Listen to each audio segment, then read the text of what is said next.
Today's story is about one of the most haunted rooms in the world and what happens when you go inside of it. Now, this particular account is from 200 years ago, but the legend, what goes on inside of that room, is still very much alive today. However, before we get into that story, if you're a fan of the strange, dark, and mysterious delivered in story format, then you come to the right place because that's all we do, and we upload once a week.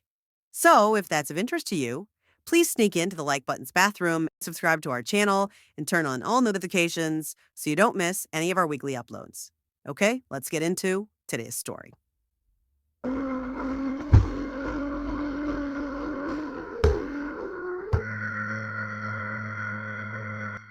Late one evening in 1840, a 30-year-old British nobleman named Sir Robert Warboys stood next to five of his closest friends on the front porch of a townhome in one of the fanciest neighborhoods in London, England. The address of this townhome was 50 Berkeley Square, and it was one of dozens of these beautiful brick and marble townhomes that surrounded this big garden. The whole square had been built about 100 years earlier, and since then, it had become one of the most fashionable places for the rich and famous to call home. However, Robert and his friends had not come here to rub shoulders with important people. Instead, Robert had come here to win a bet. So, Robert actually was a nobleman. He was like this proper guy, at least on paper. But in reality, at least to his friends, he had a total wild streak. He loved taking on dares. Basically, anytime anybody, challenged him to do something, he would do it, especially if there was money on the line. But it wasn't really about the money. It wasn't about, winning money by doing these different things. He just loved the challenge. He loved the thrill of taking chances. So that night, on the front porch of this townhome, Robert turned and knocked on the front door. And then as soon as he did, he turned back and looked at his friends and grinned at them. And he saw some of them looked really excited and some looked pretty nervous. But to Robert, he was purely happy about how things were going so far. Because he knew, come tomorrow when this whole thing was done and he had won his bet, he would have a great story to tell. A few seconds later, the front door of the townhome swung open and this middle-aged man stepped outside. His name was Charles Benson, and while Robert and Charles did know each other, they were not close friends. They actually only knew each other because they both were members of the same exclusive gentlemen's club in London. Plus, pretty much everybody in London had at least heard of Charles because of all the rumors swirling around about what went on inside of this townhome. Even though Robert had told Charles that on this night he and his buddies were coming to his townhome for this bet, even though he had clearly told him, Charles still seemed very surprised to see Robert standing there. But Robert nonetheless was like, "Hey, Charles, how are you? And here for the bet." And Charles basically didn't react. He just stared at Robert with this very concerned look on his face and just said, "Are you sure you really want to do this?" And Robert, who knew what he was referencing, just kind of looked down at the pistol on his hip and said, "Yeah, I'm sure." A few minutes later, Robert and his five friends were inside of Charles' townhome in the dining room, sitting around a table, while Charles had gone upstairs to get something. And as they sat there, Robert kind of looked around the room at his friends, and he could tell they were clearly more nervous about this than he was. And so he tried to, keep the mood light by making some jokes and kind of downplaying what he was about to do. But it was like no matter what he did, he could just tell his friends were very uneasy about what was going to happen here. And then a moment later, they heard the sound of Charles coming down the stairs. And Charles, it came in the kitchen, still with a very serious look on his face. He walked up to them and he reached in his pocket and he pulled out this old iron key and he placed it in the middle of the table. And as soon as he did that, the room went completely silent and everybody just stared at this key. And then Charles eventually broke the silence and explained to the group that over the last 10 years of living in this townhome, he had only used that key maybe 2 or 3 times total. And when the key was not in use, Charles said he actually hid the key just to make sure it never wound up in the wrong hands. But now, again with that somber look on his face, Charles looked over at Robert and said, "If you're really sure about this, the key is yours to take." And Robert, with no hesitation, reached out and snatched the key, showing his friends and showing Charles that he was not about to get cold feet. A couple of minutes later, all the men stood up from the dining room table, and then Charles led the group up the thin, narrow, creaky staircase to the second floor. When they got to the second floor, Charles led them down this narrow hallway that came to a stop in front of this closed door. At this point, all 7 men were kind of crowded together right in front of this door. But it was obvious that even though Charles lived in this townhome, he was sort of hesitant to get even close to this door, like he really didn't want to be anywhere near it. Also, all of Robert's friends were sort of reacting the same way too. I mean, they were the ones that actually dared Robert to do this in the first place. But now that they were actually here, about to go through with it, they were looking at Robert like he was totally insane. And also, they were kind of hoping that, maybe he would just back out and they could just leave. But Robert did not seem remotely like he was about to back out. He had a very determined look on his face. And as everybody else was kind of cowering away from this door, Robert stepped up, reached into his pocket, pulled out that iron key, and put it into the lock. And as he began to turn the lock, everybody else took steps farther away from him. And then he pulled open the door, and as he did, everybody gasped, and Robert even took a step backwards. But when Robert actually looked through the now open doorway, he just laughed because it was just a normal bedroom. It was filled with all this old but very expensive looking furniture. On one side of the room was this big wooden dresser with a huge round mirror above it, and then on the opposite side of the room was this big four-poster bed. And right above this bed, dangling down from the ceiling, was this red ribbon. Now, Robert knew that in a rich nobleman's house, there were ribbons like this one, better known as bell pulse. A nobleman could pull on that lever, and it was connected to a pulley system that rang a bell down in the servants' quarters.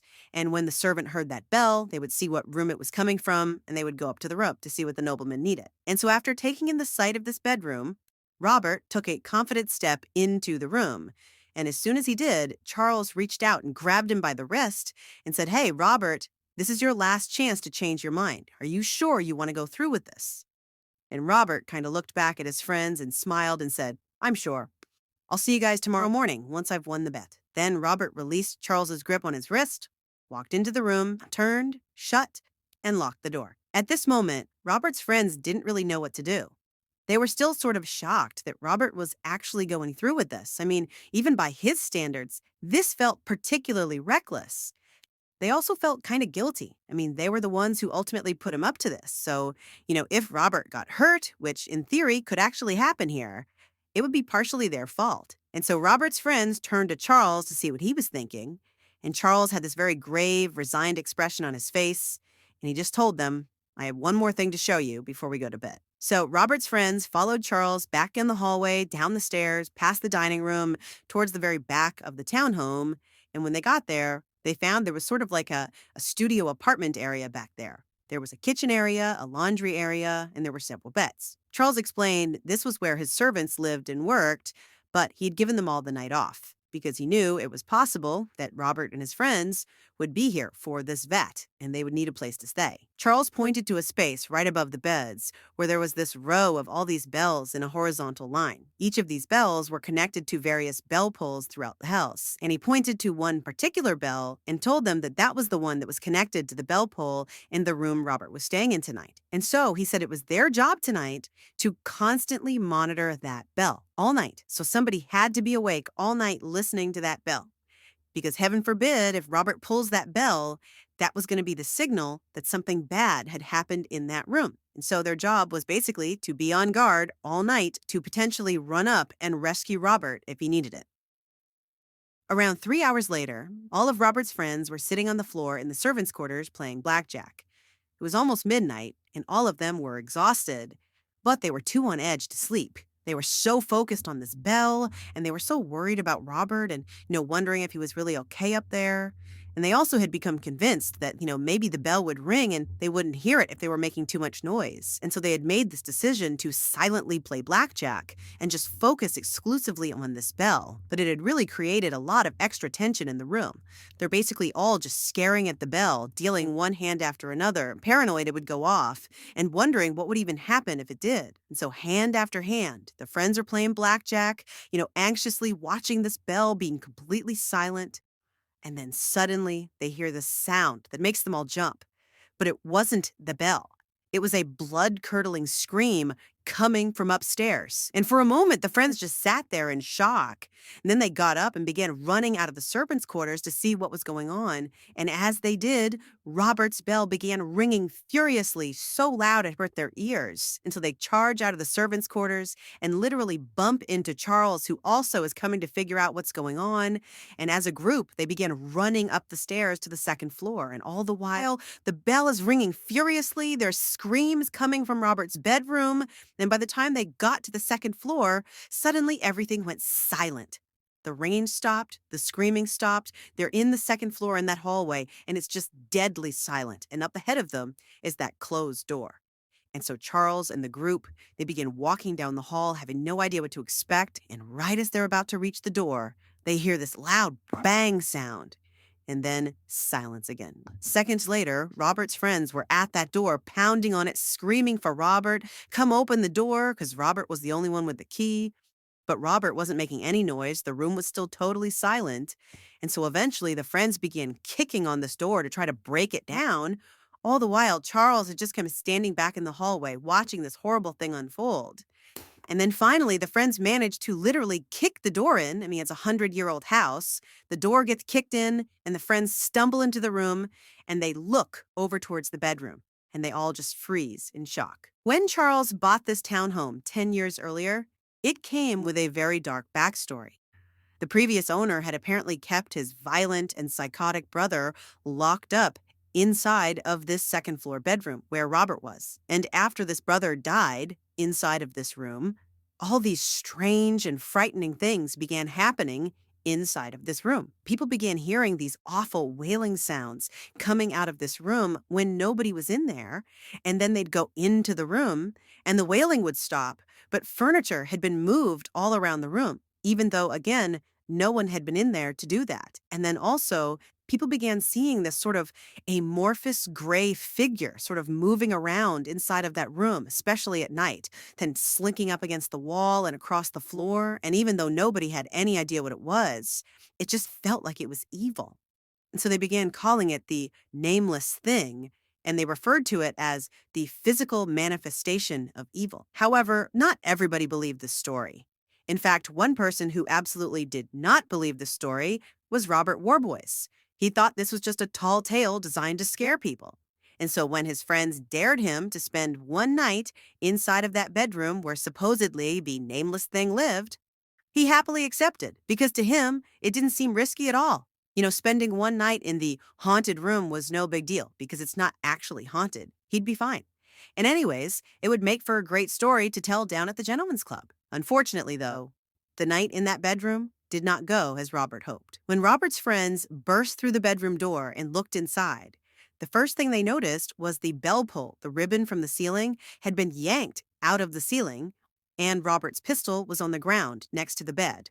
And then on the other side of the room, there was a very obvious bullet hole in the wall. And so that was the loud bang sound they heard as they were coming down the hall. There was the pistol going off. And then there was Robert. Robert was laying on the bed, and he was totally rigid, and he actually was still clutching the red ribbon from the bell pull. And as they stared at him, they saw his eyes were wide open and bloodshot, and his lips were kind of pulled back in this horrible grimace with his teeth exposed. And for a second, his friends thought Robert must be having a seizure of some kind. That's why he was so tight on the bed like that. And so they ran to him, trying to snap him out of it. But as soon as they touched him, they realized that the reason he was rigid was not because of a seizure. It was because Robert was dead. That night, Charles would call the local coroner, who would come by and take Robert's body. And also, he would open up an official inquest into Robert's death to figure out what had happened to him. And the verdict of this inquest was that Robert had died from massive heart failure caused by unknown circumstances. But to Charles and all of Robert's friends who were there that night and actually saw Robert in the room, it seemed plainly obvious that what had happened here was Robert had come in contact with the so-called nameless thing in that room, and it literally scared him to death. In the nearly 200 years since Robert's death, 50 Berkeley Square has had many different owners, and virtually all of them have reported either seeing, feeling, or hearing some sort of malevolent, ghostly presence inside of that second floor bedroom. To this day, that particular bedroom, where the nameless thing apparently resides, is considered one of the most haunted places in the entire world. Thank you so much for watching. Let me know what you thought of today's episode in the comments. All right, until next time, see ya.